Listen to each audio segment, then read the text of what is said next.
Olá, família Manaim! Estamos aqui para mais um episódio. E esse episódio eu vim dizer para vocês que estamos fazendo a conclusão do livro Até que Sejamos Um.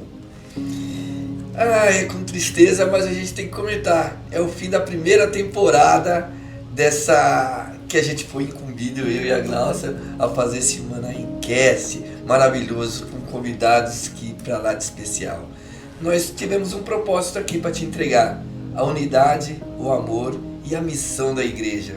E hoje a gente vai com mais as perguntinhas para a gente concluir e que você, espero que você tenha aproveitado, que você tenha visto esses episódios e aprendido. Espero também que você comprou o livro, né? A igreja estava com um monte lá para vender, estamos ainda. Você tem a chance de pegar esse livro, buscar, apesar da experiência de todos aqui, mas nada melhor que você ler e você fazer reflexão sobre você, como eu fiz, como todos os convidados fizeram aqui. Sim, a conclusão é uma só: Cristo Jesus. E eu vou falar para a Glaucia apresentar os convidados, apesar de vocês terem visto novamente nos capítulos, a Glaucia vai apresentar. Vamos lá, Glaucia. Gente, e com essa conclusão nós estamos aqui com todos eles e assim, como é difícil juntar todo mundo, né? Mas a gente conseguiu. E tem sido maravilhoso esse partilhar. E quero saber de vocês hoje, o que tem pra nós? É tudo com vocês. Ah, é? Já jogou a bola, pastor. Eu quero começar então agradecendo, né, todo esse tempo que nós tivemos juntos, falando, conversando, principalmente vocês dois estiveram sempre em todos os podcasts, estiveram trabalhando esse tema que particularmente é um tema singular das Escrituras, que é a questão da unidade. Então eu quero começar parabenizando vocês, porque vocês mostraram isso na prática, né?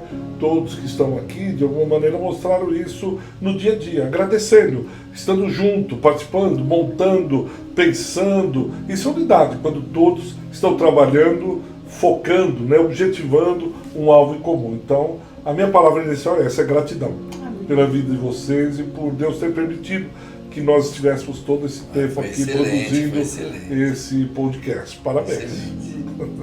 Pastora?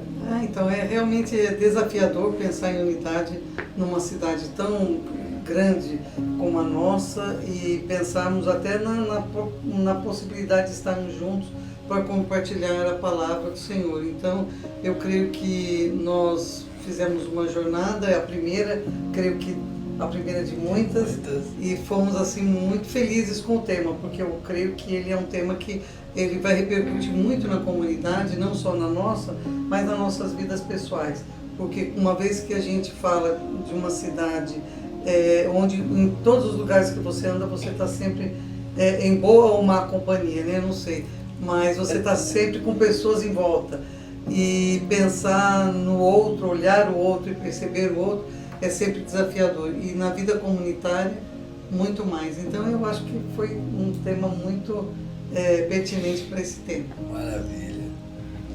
Lucas? Ferrou, hein? Caramba. Eu devia ter sentado ali. Ou sentado antes. Ou pelo menos o primeiro, né?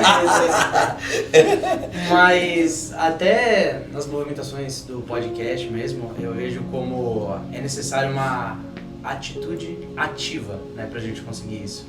Então, como o pastor, a pastora comentaram, a gente está no meio de tantas pessoas, mas se a gente deixar passar e não trazer a memória, então, por meio dos podcasts, dos livros, da leitura da palavra, da oração, a gente acaba vivendo só para nós, só olhando para o nosso próprio umbigo, a gente anda no meio de todo mundo, mas não vê ninguém.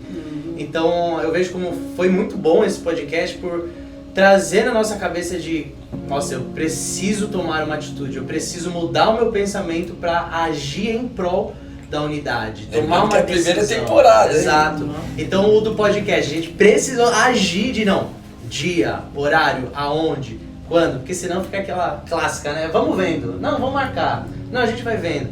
Mas eu acho que com os podcasts, o livro me marcou muito como a gente tem que ir atrás, né? Como diz um dos capítulos, tem que lutar para conseguir isso. Desafia. Exato, com intenção. Foi um livro sensacional que a nossa igreja Manaim trouxe para nós, né? Porque mexe com a gente pra gente buscar mais. Talvez se esse livro não tivesse chegado, não mexia comigo tanto em alguns aspectos que eu fiquei na dúvida e o livro respondeu, né? E o podcast me ajudou também essa unidade. Essa unidade, isso aí eu achei ótimo. Gessé, meu grande amigo, meu grande irmão, leitor de 30 mil vezes a Bíblia em várias línguas, irmão. Quando eu olho para o retrovisor, assim, acho que a mensagem impactante para o meu coração desse livro é que o Francis, ele lembra que a unidade não é uma opção, não é um acessório, mas é um fundamento. Assim como não se separa o calor do fogo, não se separa a unidade da igreja. Então, quando a gente olha nessa dimensão, a gente está voltando a fundamentos essenciais do que significa ser cristão. Quanto mais trabalhamos a unidade, mais nos parecemos com a própria Trindade. Ele estabelece esse fundamento nos capítulos iniciais. Então, assim, é olhar para o tema que é o coração da igreja, que é caro não só para a igreja como instituição, mas para o coração de Deus. Então, eu acho que esse foi um dos golpes mais impactantes do meu coração para esse livro. Nossa, fantástico. Sobre para você. Eu sou o último. Eu tenho bastante argumento da parte de vocês para poder falar. Pastor, ajuda antes ou pior é quando é no final? Não, ajuda. Tenho bastante argumento. Sim. Pontos de contatos, né? O que vocês citaram, assim, é muito bom. Eu penso que a unidade que o Sean traz, né, com o livro dele, com a fundamentação bíblica profunda, então carregado das escrituras, mas o que me chamou mais atenção é a centralidade do João 17, como você mencionou no início, e é um texto que ele começa com oração. Então Jesus está em um momento de oração, Jesus está orando. Então o pontapé inicial da unidade para o próprio Jesus é com a oração, fundamentado com a palavra. E o Sean consegue trazer esses conceitos ao longo do livro bem claro, com as citações bíblicas, com alguns fundamentos, com os conceitos de arrependimento, o conceito de amor, o conceito da própria discórdia, que é o contrário da união. Então, assim, é um livro fantástico, é um livro muito rico para a igreja nesse momento, um livro que só tem acrescentado.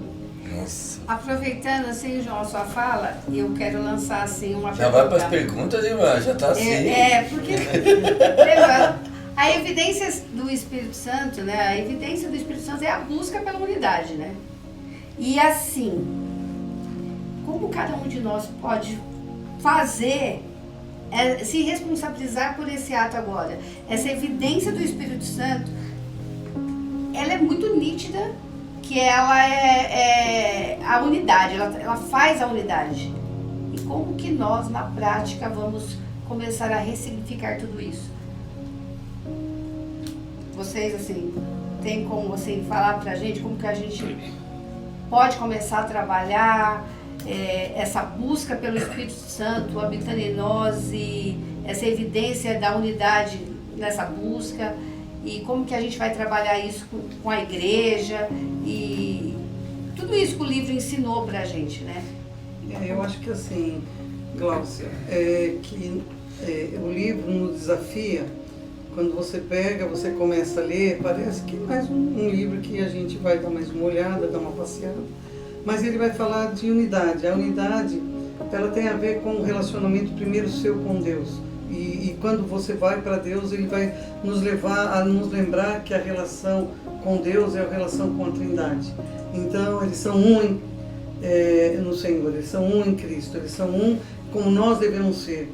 E aí, quando a gente pensa isso, eu tenho visto que uma das grandes dificuldades do nosso tempo é a questão da escuta. Escutar o outro, não ouvir. Ouvir nós temos se nós tivermos um aparelho auditivo em ordem, nós vamos escutar o que o outro está falando, ouvir o que o outro está falando. Agora, escutar o que você está falando implica que na relação minha com você, eu pare e escute o que de verdade você está precisando comunicar para mim. E aquilo que você vai comunicar para mim, muitas vezes é uma dor, é uma ausência, uma necessidade, uma angústia, um medo, uma dúvida. E como eu vou responder a isso? Se eu estiver apenas ouvindo, eu vou rapidamente dizer alguma coisa do que eu acho e vou tentar entregar para você alguma coisa. Agora, quando eu vou escutar você, eu estou escutando um indivíduo, eu estou escutando alguém singular. E eu estou tentando, a partir dessa escuta, entender o que realmente aquela alma, aquela vida está precisando que eu entregue. E eu não vou entregar, então, a partir daquilo que eu acho, mas aquilo que, norteado por esse Espírito Santo, vai me ajudar, porque ele diz que quando a gente não tem sabedoria, a gente tem que pedir a Deus. E há situações onde alguém compartilha algo comigo, eu não sei o que dizer, eu não sei o que falar. Então a questão da unidade na prática, eu acho que ela está muito ligada, ela está imbricada primeiro na minha escuta de Deus e como eu levo a Deus aquilo que está em mim para que Ele escute o que eu estou falando. Então eu tenho uma relação com Deus onde eu tenho certeza que Apocalipse diz, né, que o Senhor recolhe as nossas orações no incensário, né? Então eu tenho a dimensão de que há um Deus que está recolhendo aquilo que eu falo na minha intimidade com Ele. E depois, aquilo que Deus me entrega começa a mudar em mim, fazer um movimento em mim. E a partir do movimento que acontece em mim, quando eu vou estabelecer uma relação com o outro, nessa relação eu estou cheio daquilo que eu também estou aprendendo, escutando de Deus. E fui escutada por Deus. E aí na mesma prática eu vou escutar o outro. E eu vou ouvir aquilo que às vezes o coração do outro está querendo gritar para mim e eu estou do lado e não estou percebendo. E eu acho que essa dimensão da prática da unidade, ela é extremamente desafiadora porque ela requer também tempo. Um tempo para que eu possa ouvir o outro e ser escutado pelo outro. Então eu lanço algo para você e você acolhe aquilo que é meu. E eu só acolho aquilo que é do outro se eu tiver o amor desse Cristo em mim. Senão eu não consigo acolher. Porque aí eu tenho toda uma ideologia, eu tenho isso, aquilo, e aí eu vou direcionando de uma forma que às vezes em vez de trazer para perto o irmão, eu o distancio, né? Então acho que esse é o desafio de uma prática cristã, de uma praxis que é um exercício contínuo da nossa humanidade acelerada. Uma pressa por resultado, né? Respostas rápidas, superficiais. E agora eu estava falando, estava pensando, a Alexia, né? Você está falando, Alexia escuta. Você fala com ela, Alexia, faça isso. Ela faz, Alexia, faça aquilo. Ela faz. Então não é função, é relação, né? Quando nós estamos numa relação, a unidade, ela é fruto de uma relação, de alguém que escuta e que vai errar, vai acertar, vai ter empatia, vai apaixonar, vai chorar, vai rir. Diferente da relação com uma Alexia, que ela vai ouvir e ela é programada para aquilo, é funcionalidade, é utilidade. Mas a relação do corpo, a relação com os irmãos, não é faça isso, ele vai lá e fala, isso é relação servil, isso é uma relação de vínculo empregatício. Agora, do outro irmão, ele está consciente por que ele serve, por que ele tem que estar em unidade, por que ele tem que se dar, é voluntário, parte do coração. Ele não é que ele vai receber um salário num vínculo empregatício, não é mecanizado numa relação funcional, mas é um ouvir da alma. Então eu quero abençoar você, eu quero caminhar com você. Por quê? Porque eu amo você. Uma Alexia não ama. Ela pode até aprender a dizer, né? Quando você fala que você faz isso, ô patrão, eu te amo. Mas você sabe que aquilo não tem significado nenhum, não tem sentido. É computadorizado, é robotizado.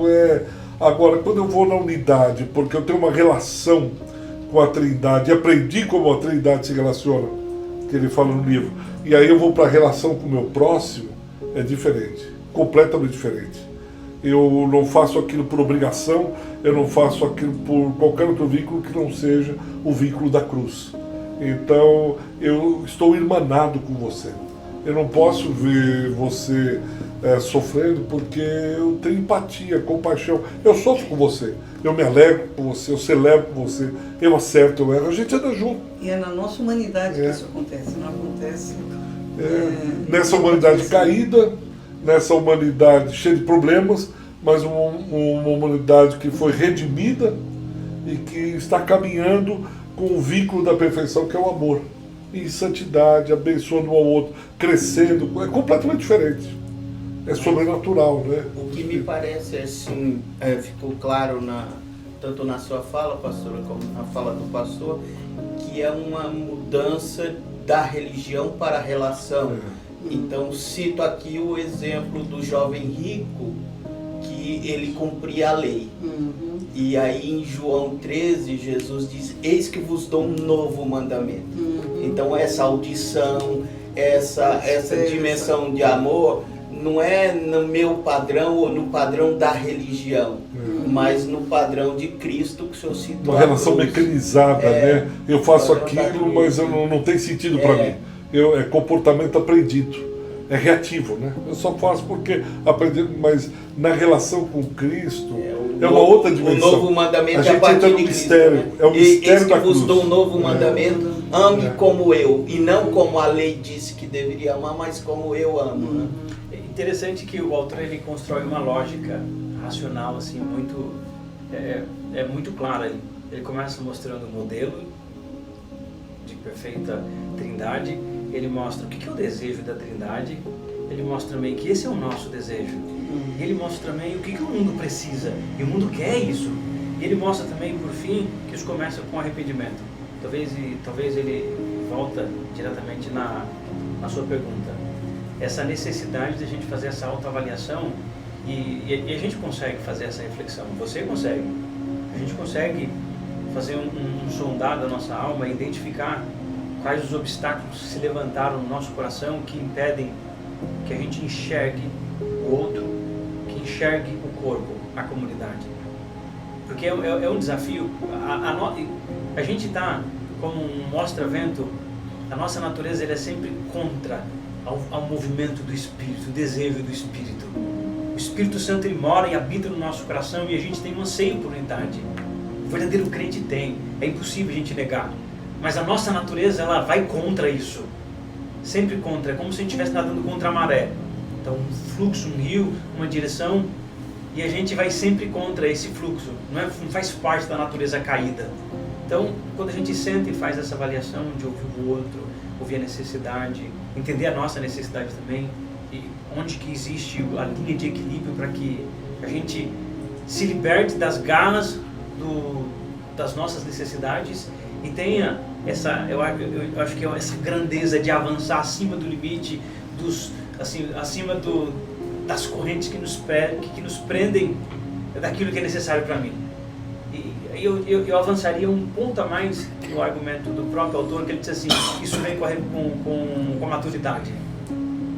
Eu acho que quanto mais a gente vai maturando na vida cristã e aprendendo com a vida, levantando e caindo, errando e acertando, sendo formado pelas mãos do próprio Senhor, a gente vai entendendo o lugar da unidade. O processo, né? Esse processo. É Pedro, né? Ele tá assim, mas ele nega, ele quer fogo, ele todo atrapalhado, né? Mas o Senhor vai insistindo com ele, né? De alguma maneira Jesus está vendo algo maior, a unidade. Olha, eu estou vendo não o que você é agora, mas o que você pode chegar a ser, aquilo que você tem. Então eu fico imaginando a cena, Jesus, ele tem um modelo de unidade perfeita. Nós não temos.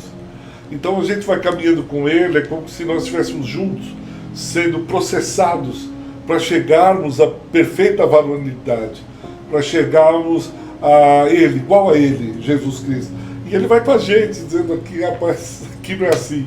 E ali você tropeçou de novo, vem cá. E vai nesse processo, né, até o último dia. Até o último dia. É caminhando com ele mesmo, com as nossas deficiências, com os nossos tropeços, as nossas dificuldades, e ele vai com a gente, porque ele tem um modelo, ele é o modelo com o Pai. Tanto que é até o que ele fala na própria oração de João 17, né?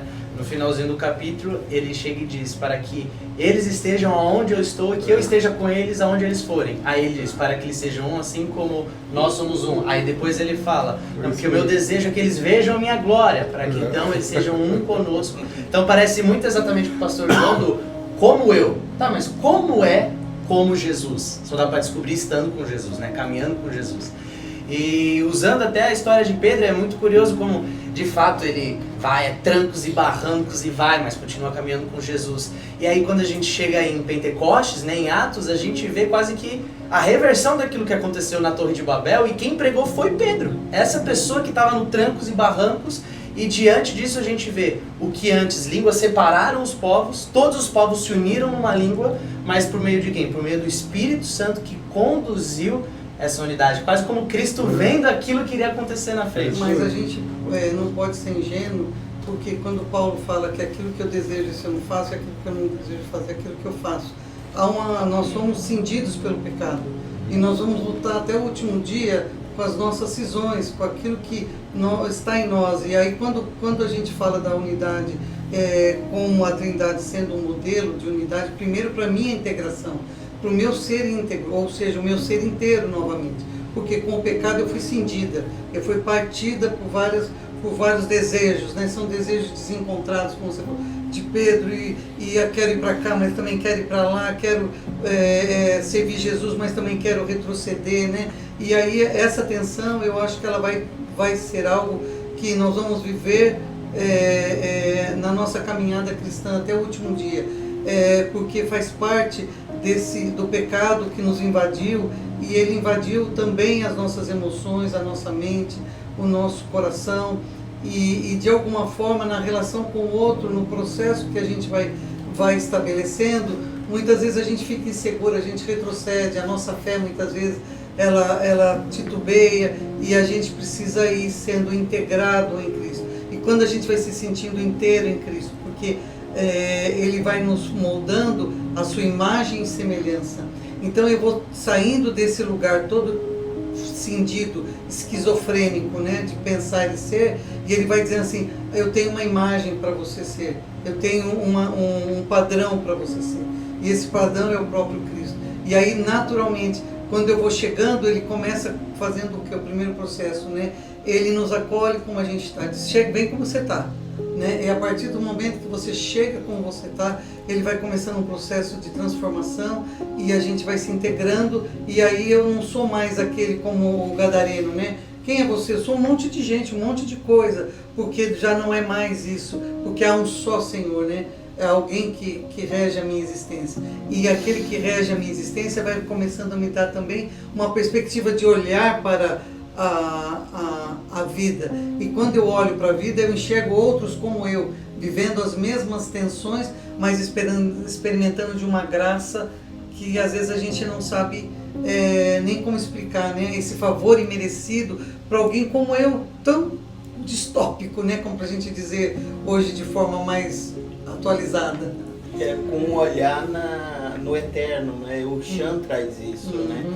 A gente está caminhando com toda, trazendo aqui na tua fala a ideia do profeta, né? Das chagas, né? Nós somos aqueles que estão cheios de chagas, tudo, mas com um olhar na eternidade. Ele traz muito isso, acho que na conclusão mesmo do livro, de um olhar da eternidade, onde vai ter plenitude, onde esse novo que a senhora mencionou, exatamente, esse novo pleno estará por completo, né? A imagem também do apóstolo Paulo, né? Vejo por espelho, mas chegará o dia que verei face a face, que há essa completude total. Eu tinha uma pergunta, mas você já respondeu. E agora? Faça uma nova pergunta. Me ajuda, Senhor. Espírito Santo, cutuca aqui, me faça alguma coisa. Eu tinha uma pergunta, eu falei assim, essa eu tenho que fazer.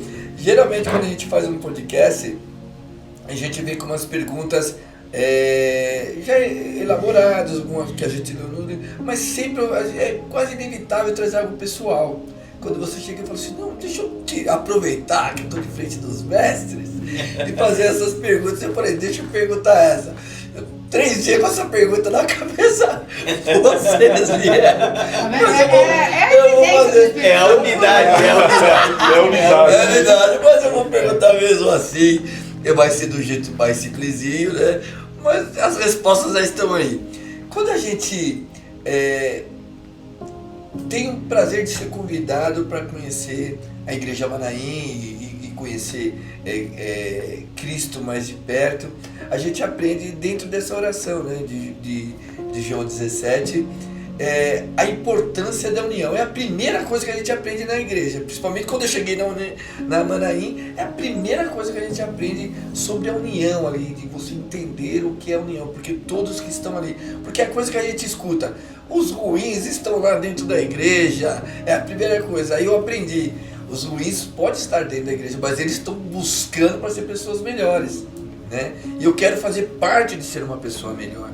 Então você cai para dentro da igreja, desculpa essa palavra, você vai para dentro da igreja, conhece, começa a gostar daquele ambiente, que você vê as pessoas ali buscando para te ajudar também, e você aprende, e o próximo passo, a importância da Trindade, né?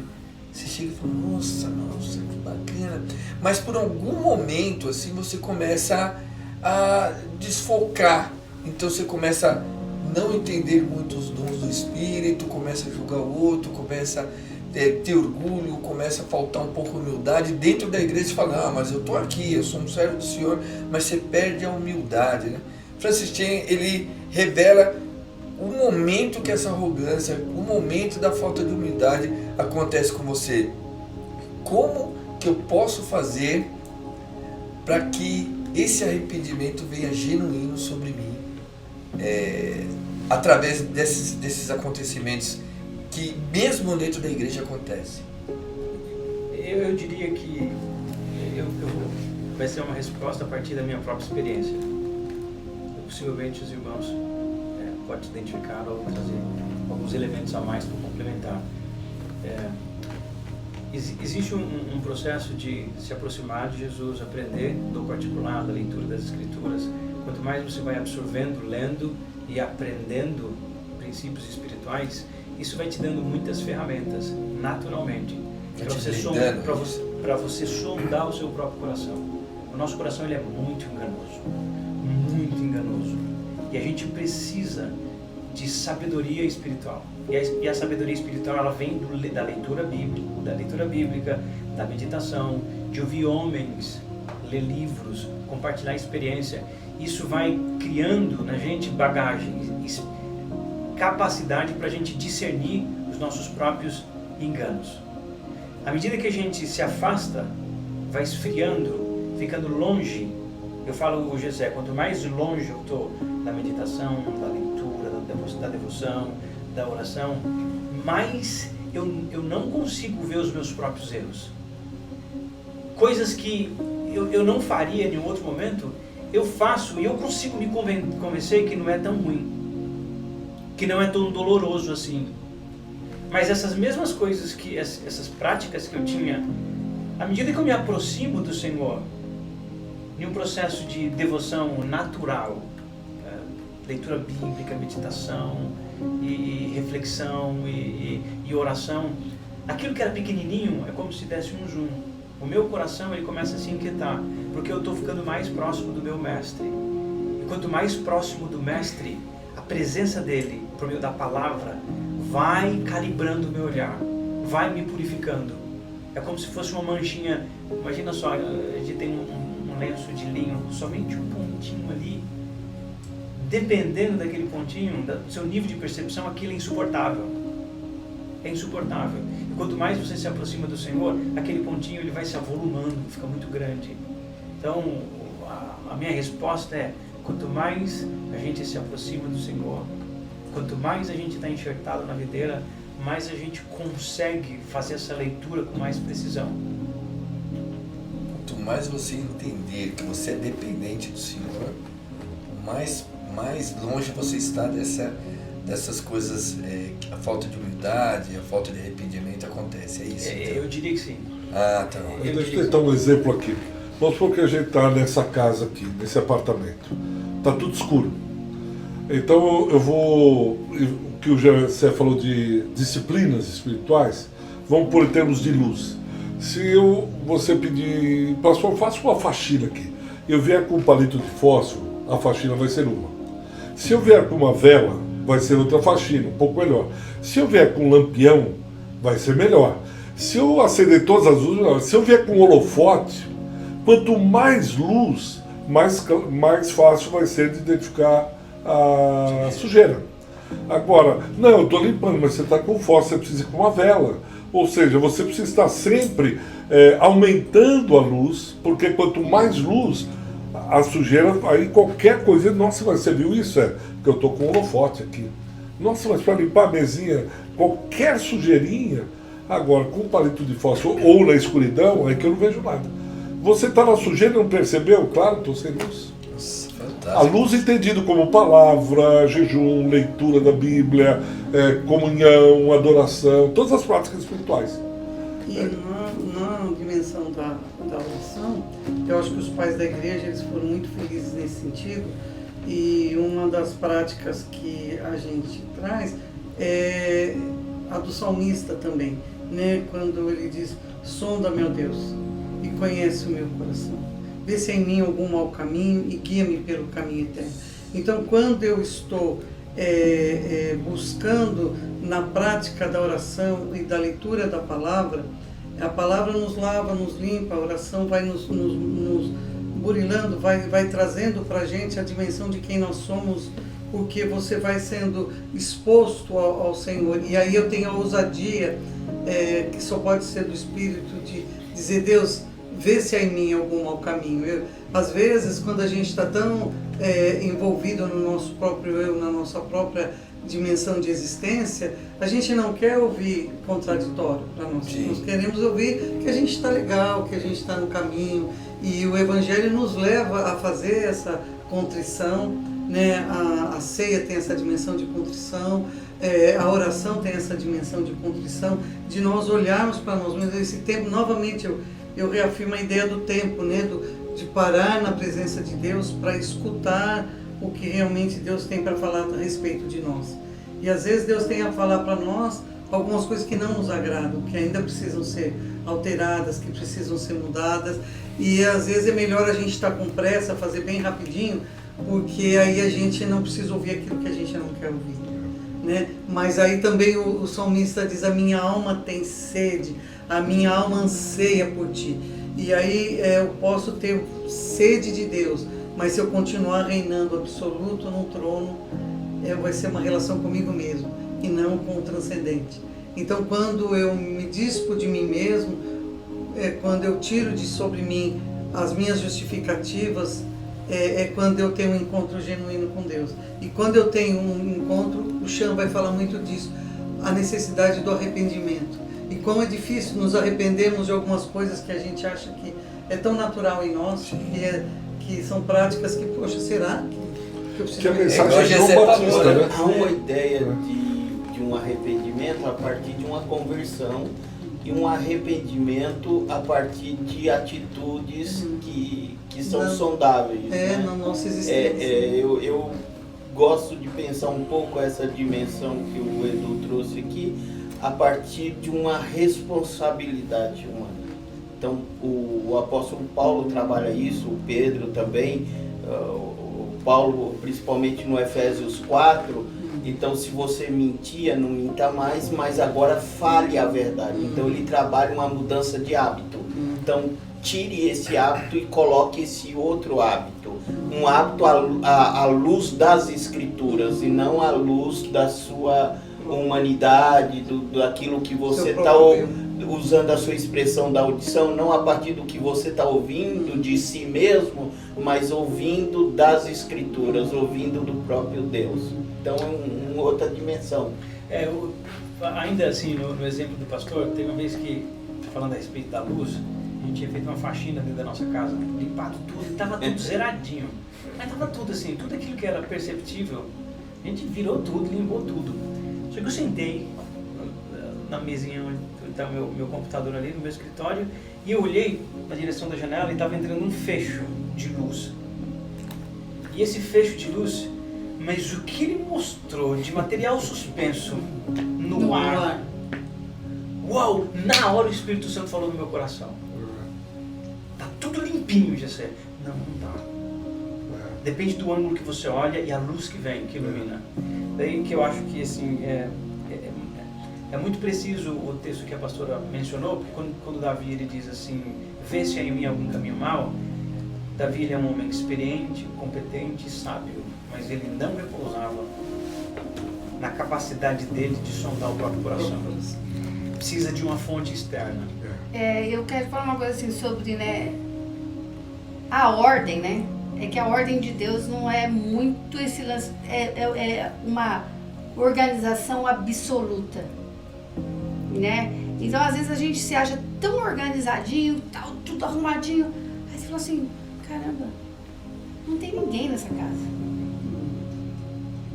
Então essa desorganização, essa bagunça que aparentemente não é bagunça, é gente, é pessoas, tem gente vivendo ali. Então, às vezes a gente precisa pensar. E uma das coisas que me impactou muito assim no livro, uma pergunta que eu quero deixar aqui para vocês assim: imagina só, tudo que a gente viu no livro, cada luz que chega em nós, que você fala, meu Deus do céu, isso aqui tá difícil. Aí se Deus resolvesse assim, se tudo, a unidade da igreja tivesse resolvida, todo mundo tivesse dando super bem, o que a gente ia conversar com Deus? Como que a gente ia ser a nossa oração? Então, assim, eu percebo que as nossas orações são petições, né? Petições. E vai. Eu tenho livros, cadernos e cadernos de oração que eu gosto de escrever. Escrevo, por quê? Porque eu entendi que a gente fala tanto com Deus, pede tanto, e a gente nem percebe que o milagre já aconteceu, e a gente nem percebeu, e já passou para o outro problema e tal. Se Deus resolvesse tudo agora, tudo aquilo que está no nosso... Deus resolvesse, o que a gente ia falar com Deus amanhã? Aí ele já tinha voltado.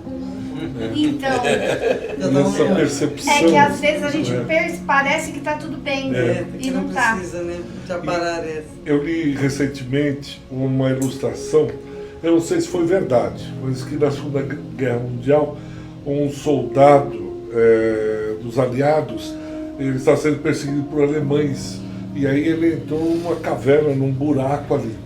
E como ele era cristão, ele começou a orar: Senhor, em nome de Jesus, levanta uma parede aqui, para que eles vão poder, que eles vão me matar, coloca uma parede tal. E aí diz que saiu uma aranha e rapidamente começou a construir uma teia na frente assim da caverna, né, do buraco que ele estava.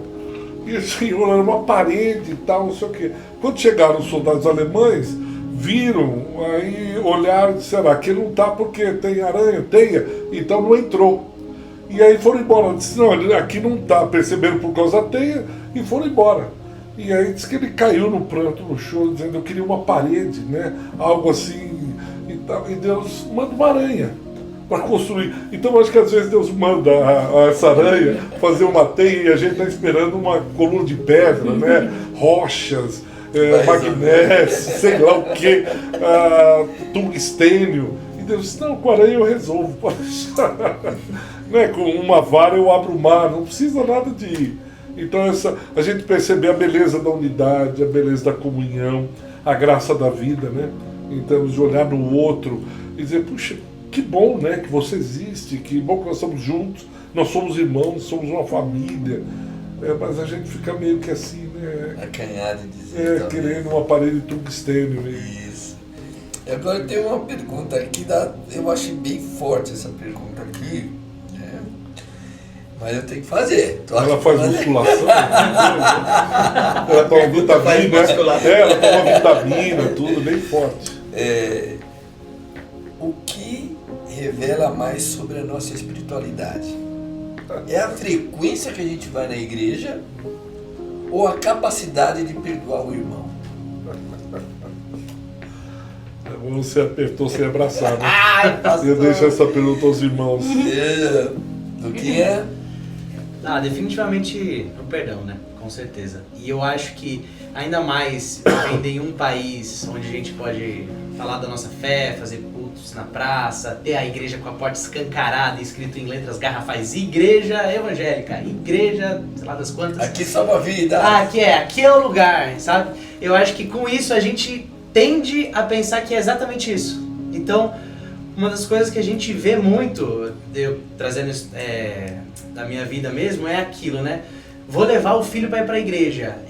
Desde que eu nasci, tô em quase todos os domingos. Na igreja dos meus pais era a aula de manhã, culto domingo de manhã, reunião de tarde, culto à noite. Se fosse assim, com 10 anos, eu já era canonizado, entendeu? Só que aí entra justamente esse ponto de o que é que a gente acredita? A gente acredita que a gente tem uma lista de afazeres, que isso vai nos dar benefícios depois que a gente morrer? É isso a nossa fé? Jesus nos trouxe para dar presente, como se fosse um Papai Noel, só que o Natal só chega daqui a 80 anos. Seja bonzinho que ele te dá um prêmio. E aí, conforme a gente vê, justamente como o Gessé disse, que a gente se aproxima das Escrituras, que a gente se aproxima do Senhor, a gente entende que, cara, se fosse só isso, talvez realmente fosse muito fácil. É só ir no domingo, você demanda 2 horas por dia, em um dia na semana. Que ótimo, perfeito. Só no domingo. Só no domingo, não vai atrapalhar nada na minha vida.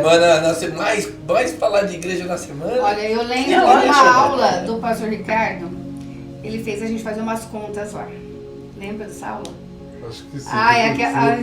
Olha, é vergonhoso. 24 horas vezes 7, depois quantas vezes você vai no domingo. Dá 8 Nossa, horas. foi fantástico. Eu e a Glaucia bem falando sobre isso. O quanto que você fica na igreja quando você olha, o quanto que você se dedica o seu tempo na presença do Senhor. Aí quando eu fui fazer o meu Deus, não posso revelar que estou na frente dos pastores. Vamos tirar você do podcast, né? Manda embora, pode sair, não tem nível. Alguém gostaria mais de responder a pergunta que eu fiz da frequência? Posso terminar rapidinho? Pode. Da frequência, Me né? perdoa. Não, tranquilo. E pra mim fica muito forte, porque hoje em dia, por exemplo, na universidade e tudo mais, você não pode nem falar que você é cristão. E é só por causa da perseguição? Não, porque quando fala cristão, pensa esse tipo de cristão. O que vai na igreja 2 horas por semana, só que aí ele não é cristão na segunda, ele não é cristão na terça, ele não é cristão na quarta. Então você vê que talvez naquela sala, esse cristão, ao invés de ser o discípulo de Jesus que promove a unidade, é o pacificador que é chamado de filho de Deus, talvez é o cara que mais causa, que mais gera divisão entre pessoas que não professam que são discípulos de Jesus. Então, hoje em dia, a forma de evangelismo na universidade que eu uso sou discípulo de Jesus, sabe o que significa? Eu sou um pequeno Cristo, e aí você introduz o termo. Porque se torna isso de... É lei, é papel. Só que quando a gente vê o que Jesus chama, é justamente isso de Deus estar constituindo uma família. E como é que é a família? Quando eu estou na minha casa, eu cumpro meus afazeres e no final do dia eu sou chamado de filho. Meu pai cumpre os afazeres e no final ele fala, ufa, hoje eu fui pai. Hoje eu fui pai durante as 2 horas da semana. Então, nisso que a gente está falando, né, de quando eu me aproximo do Senhor, quando eu me aproximo da palavra, quando eu tenho a vida de devoção, não são os 2 dias, não é frequência. Porque a gente vai ver que o exemplo que ele deu é numa cruz, torturado, massacrado, é ele pedir para que Deus perdoe quem o feriu. Esse é o exemplo que a gente tem. Isso daí Exato. De acontecer. E aí a gente fala, né, da cruz que a gente carrega. Se essa cruz está no nosso coração, a gente consegue, enquanto nos machucam, nos oprimem, nos ferem, a gente olhar para essa pessoa e falar, Deus, perdoa essa pessoa porque ele não sabe o que ele está fazendo. E além disso, ser a pessoa capaz de curar essa pessoa, porque no final das contas, depois do 3º dia, Jesus ainda passa 40 dias com eles. Ainda fala com Pedro, ainda fala com os discípulos que fugiram, só ficou João, só ficou as mulheres ao pé dele. Então, além de ser o cara que perdoa, é o que está lá no caminho para que essa pessoa também possa chegar a essa reconciliação. E eu acho que é justamente isso que é o papel do discípulo, o mais importante. As pessoas vão dizer que são cristãos, falar, não, eu sou discípulo do Senhor. Não é verdade, pastor? E esse desafio do perdoar, né, eu acho que ele volta para esse lugar onde o Chan traz e confronta a nossa humanidade. Porque quando ele começa o texto, parece que de uma forma um pouco mais despretensiosa, embora impactante, ele vai falando da relação de Deus Pai, Deus Filho e Deus Espírito Santo. Como eles são um, como nós devemos ser. Mas quando ele começa a falar daquilo que nós somos propensos a ser, seres divididos, né? Queremos a divisão muito mais do que a coesão, queremos muito mais as disputas e as glórias pessoais do que a honra do irmão. Tudo isso está a ver com aquilo que o irmão tem capacidade de fazer em mim ou eu no irmão. Aquilo que nós ferimos uns aos outros. E na caminhada cristã, por nós termos um tipo de vida comunitária, nós temos muitas possibilidades de ferirmos de forma mais próxima ao irmão. Porque quando o Lucas fala da universidade, é verdade, você convive no dia a dia anos com as pessoas, mas ela é mais descompromissada de algumas relações. Você anda com alguns mais afins, o resto você convive e tal. Agora, quando você está numa vida na comunidade, ela necessariamente ela vai ensinar você a caminhar mais uma milha com aqueles que não são tão próximos de você, a amar aqueles que você naturalmente não desejaria amar, a perdoar aquele que realmente pisou na bola com você. Porque eu fico pensando na figura de Pedro, quando ele está ali passeando de cabisbaixo, andando, e diz assim, bom, pisei na bola, não fui o cara, queria ser o cara e não consegui ser, né? E aí Jesus pergunta para ele, tu me amas? Então a centralidade do Evangelho está cravado numa palavra que nos nossos tempos está muito desgastada, é amor, né? Ele queria saber qual era o sentimento de Pedro, né? Ele queria que viesse aquilo que era mais profundo do coração dele. Porque eu creio que quando nós também estamos feridos, nós vamos nos apartando dos outros, né? Nós vamos nos distanciando. A senhora está usando a minha pergunta, né? Inclusive, olha só a pergunta, ó. Será que temos usado as diferenças como desculpa para nos afastar, quando na verdade Deus as planejou para revelar sua multiforme graça? Exatamente. Muitas vezes a nossa incapacidade de trabalhar com o diferente, né? Daquilo que é muito diferente de nós, a gente não quer. A gente quer trabalhar com aqueles iguais. Mas até os iguais, muitas vezes, eles nos confrontam, eles também são calo no nosso sapato. Eu acho que aí parte de uma... A senhora trouxe aí a expressão do conceito desgastado, né? Então, o conceito do amor desgastado. Então, cabe, eu acho que a nós mesmos revisitar o conceito biblicamente, voltar nas escrituras, porque há um conceito cultural, né, dessa época, do país, da nossa cultura. Pode haver diferença do conceito de amor daqui para a Europa, para outras regiões do mundo.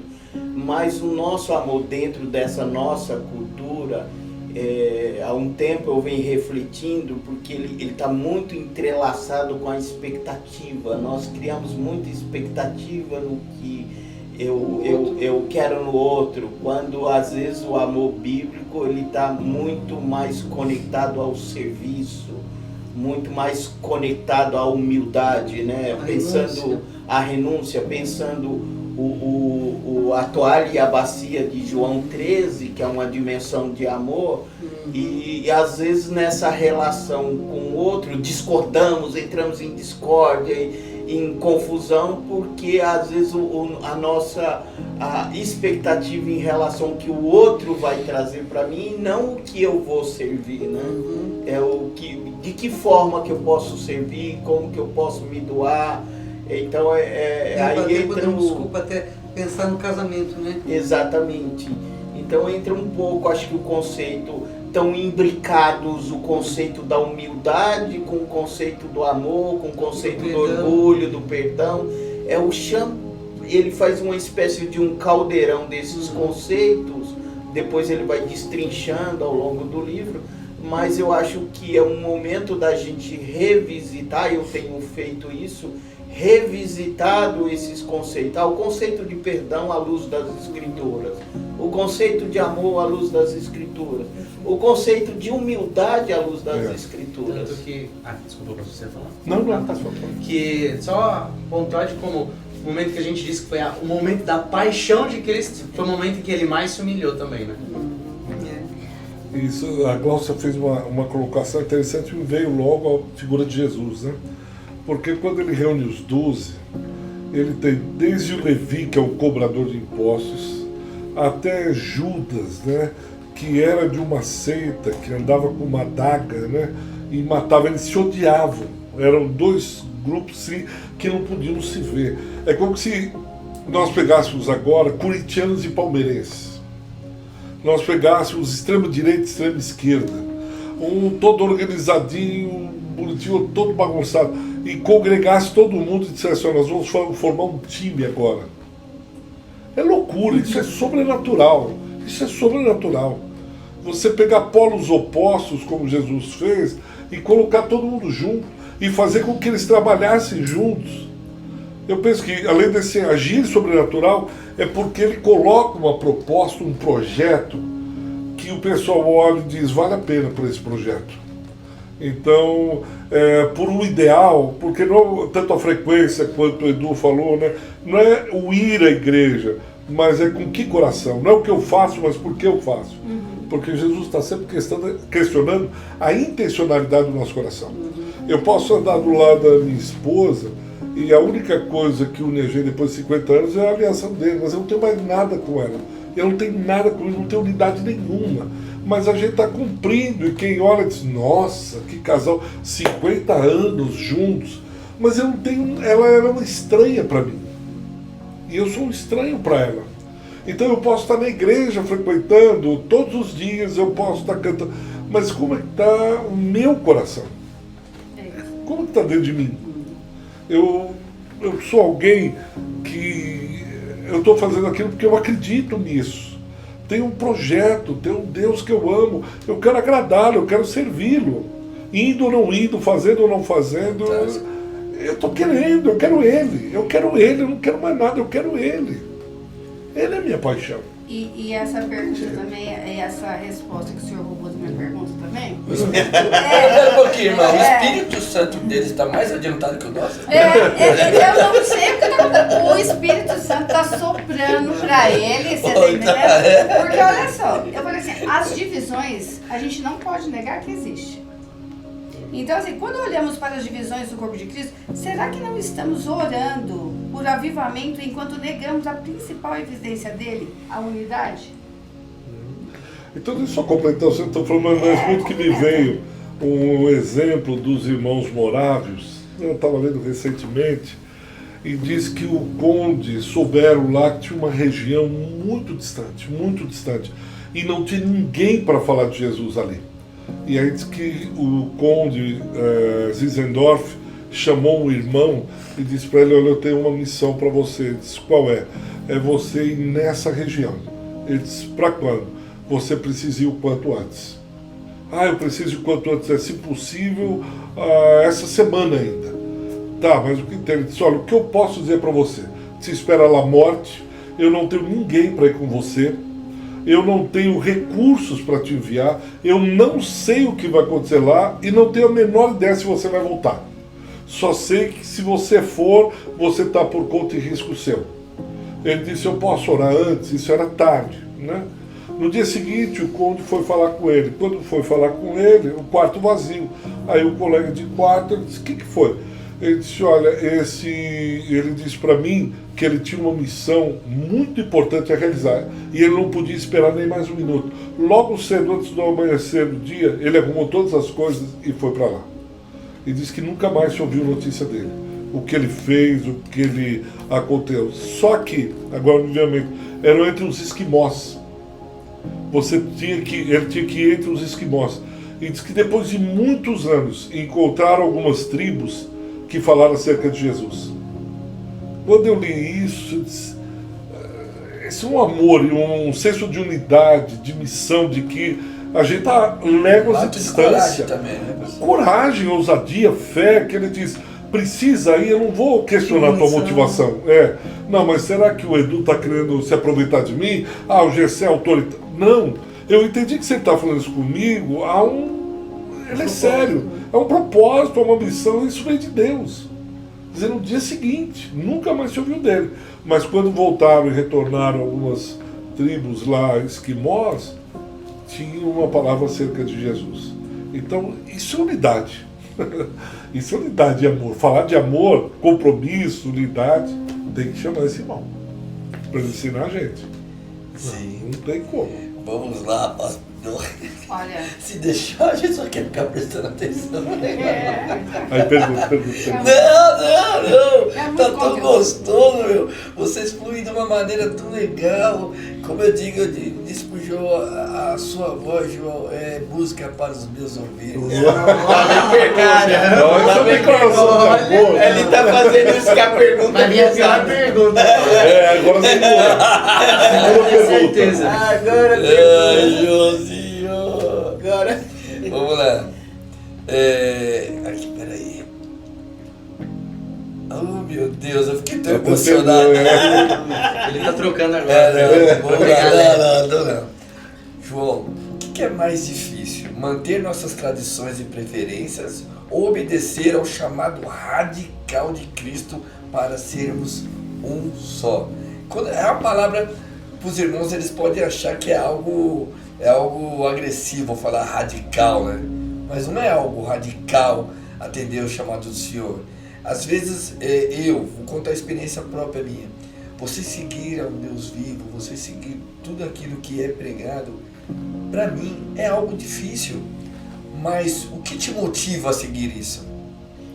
Né? É um amor, né? Para mim é um amor entender que é algo importante para minha vida, não pensando que eu vou ser beneficiado por algo tipo, vou ser rico, não vou ter doenças, não vou ter algo diferente, mas é algo de a sua vida ser diferente, apesar de ser algo que eu tenho que olhar e falar, isso não é certo, porque o mundo é atrativo para aquele que nos assiste. O mundo é atrativo, a gente não pode ser mentiroso com isso, é atrativo. Só que quando você conhece a Cristo, a sua vida se conhece, não é ouvir falar de Cristo, é conhecer Cristo. Você muda a sua mente e vê que aquilo que o mundo te oferece não é tão atrativo como a gente vem desde pequeno ouvindo ou permanecendo. Então quando você não conhece, acha que aquilo é muito radical. A palavra, eu falei assim, será que os irmãos vão entender que é uma palavra agressiva, radical? Eu não acredito que seja. O que você tem para falar isso, irmão, pastor e irmão João? Eu acho que você está falando de uma questão que é muito interessante eu não sei se faz sentido também a pergunta. Sim, faz sentido. Radical é uma palavra correta. Correto. Radical sim, porque o discipulado é radical. Lucas 9, o chamado para seguir Jesus é um chamado radical. E usando da categoria que a pastora trouxe hoje aqui, do escutar, né? Você está nesse lugar de escuta, né? Samuel, quando ainda era criança, o profeta Samuel, ele escutou. Então por 3 vezes foi lá, mas aí o sacerdote disse para ele que ele deveria realmente escutar e estar à disposição. Então acho que a caminhada cristã, esse discipulado, ele é radical. Cabe a nós estarmos nesse lugar da escuta, estar nesse lugar de ouvir ao Senhor. Então, aproveitando, pastor, a sua colocação, que acho que foi muito bem-vinda aqui, que ela percorre as Escrituras, hoje se ouvirdes a minha voz, né? O Deuteronômio 6, o Shema, de ouvir e tal. Então, o Evangelho é um chamado radical à audição, a ouvir aquilo que Deus tem para nós, há um chamado para essa unidade, um chamado para comunhão, um chamado para um relacionamento. Então, ele é sim radical. Novamente, citando Lucas 9, eu preciso enterrar meu pai. Não, você não precisa, deixa que os mortos enterrem os mortos. É radical isso, é tremendo. Então, não fique constrangido com a palavra radical, porque é bíblico. Desculpe a minha ignorância, cara. Eu lembro de um missionário que ele veio, esqueci o nome dele, da missão Mário Freitas. Ele deu testemunho do Muhammad. Eu nunca mais esqueci. Até hoje, quando eu tô meio assim, minha boca, eu faço um esforço para lembrar dele. Naquela região, cinturão 10-14, perseguição muito severa. e a mulher dele sendo violentada por vários homens diante dele, depois que eles apanharam muito. E ela sendo violentada e eles falando, nega ela, nega ele. E a mulher fala assim, não faz isso. Ele é a única coisa que temos. Ele é a única coisa que temos. Esse cara entendeu o significado de chamado Jesus. Esse cara entendeu. Ele disse que ele foi o único momento que ele pensou em retroceder. Quando a gente olha para uma dimensão de o impacto que o chamado cristão produziu na vida desse cara, assim, não ficou nada intocado na vida dele. Ele se entregou de corpo e alma. Aquilo que é mais precioso, que é mais caro, aquilo que tem mais valor, é radicalicíssimo. É radicalicíssimo. Eu acho que talvez a gente precisa dessa medida de entendimento da profundidade do impacto do Evangelho na nossa vida. Eu acho que talvez a gente precisa fazer um esforço para sondar a nossa vida. Talvez porque o próprio Jesus disse assim, aquele que não negar a própria vida, ou aquele que quiser ser discípulo dele, se amar a própria vida, não pode ser discípulo dele. Ele pode até dizer que é, mas não será. Ele vai afirmar que é, categoricamente, mas no fim das contas não é. E eu vejo como, trazendo o contexto Brasil, século XXI, a gente se esquece disso, né?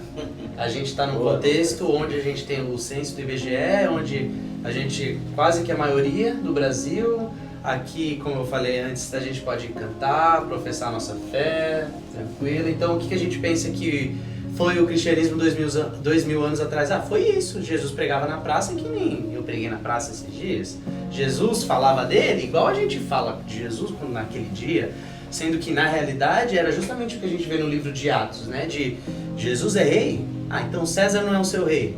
É isso que você está dizendo. Você está dizendo que tem outro imperador. Você sabe o que acontece quando você diz que outra pessoa é o rei. Você sabe o que acontece com quem é outro quando você diz que outra pessoa é imperador, né?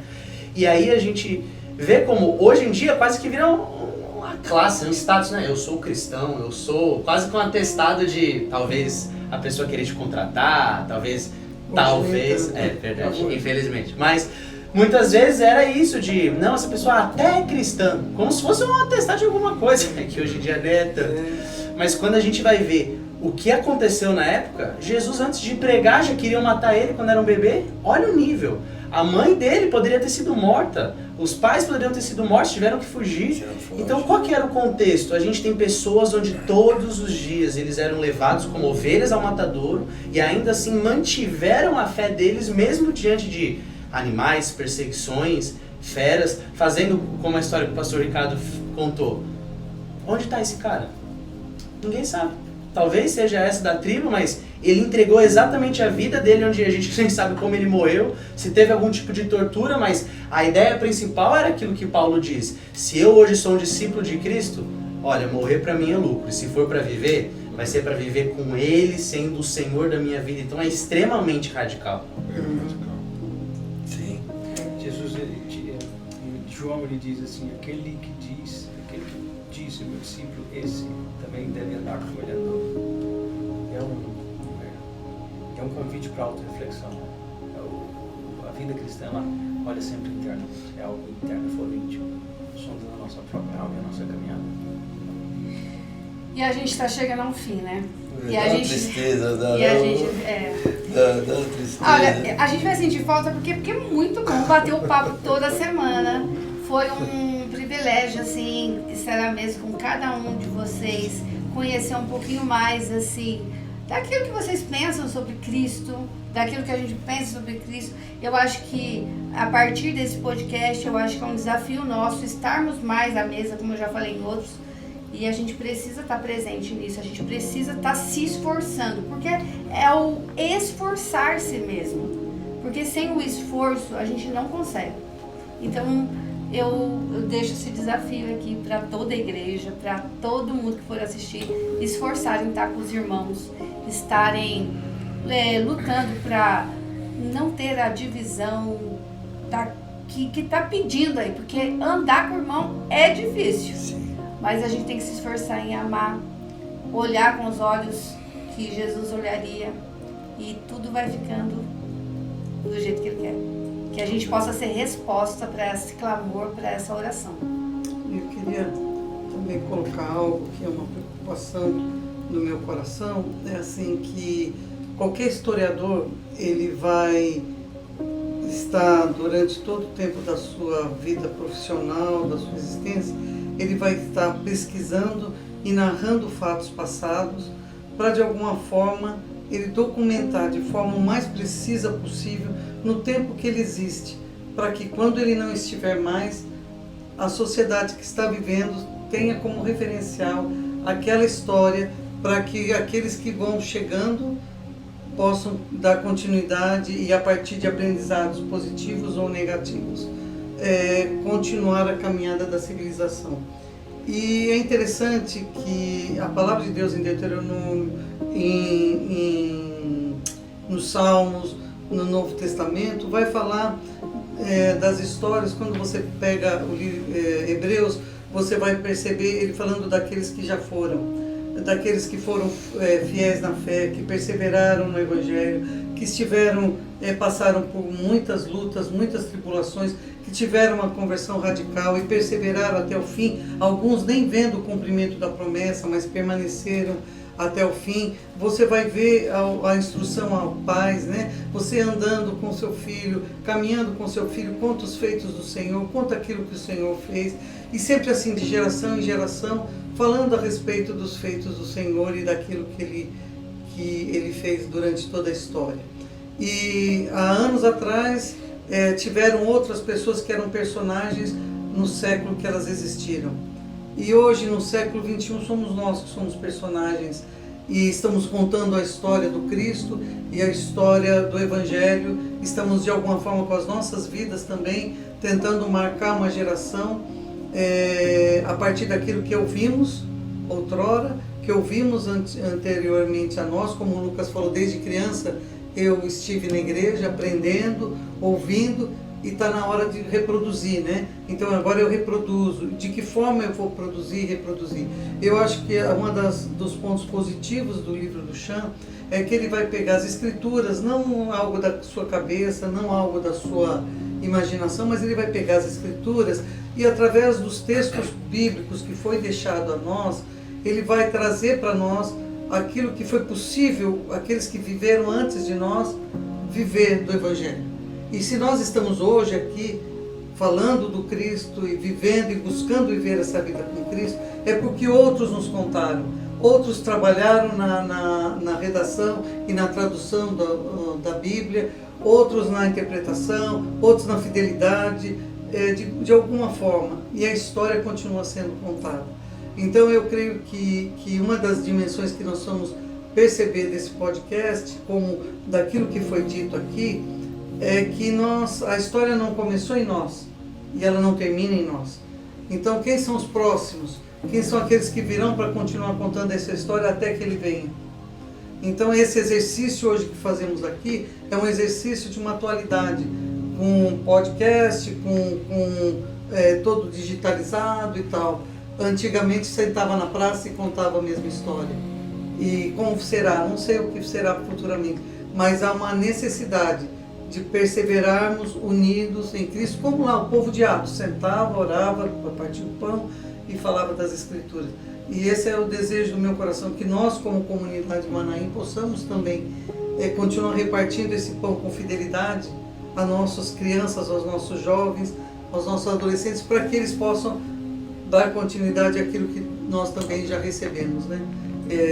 Sempre essa perspectiva de uma história que é contada, porque uma história que não é contada, nós não temos referencial. Um povo que não tem a sua história contada de forma verdadeira, de uma forma honesta, muitas vezes se perde no meio da caminhada e começa a encontrar outros caminhos como referência. Agora, o povo que conhece a sua história, e nós como povo de Deus que conhecemos a nossa história, que possamos ser cada vez mais fiéis a ela e que possamos também, com muita responsabilidade, continuar anunciando até que ele venha.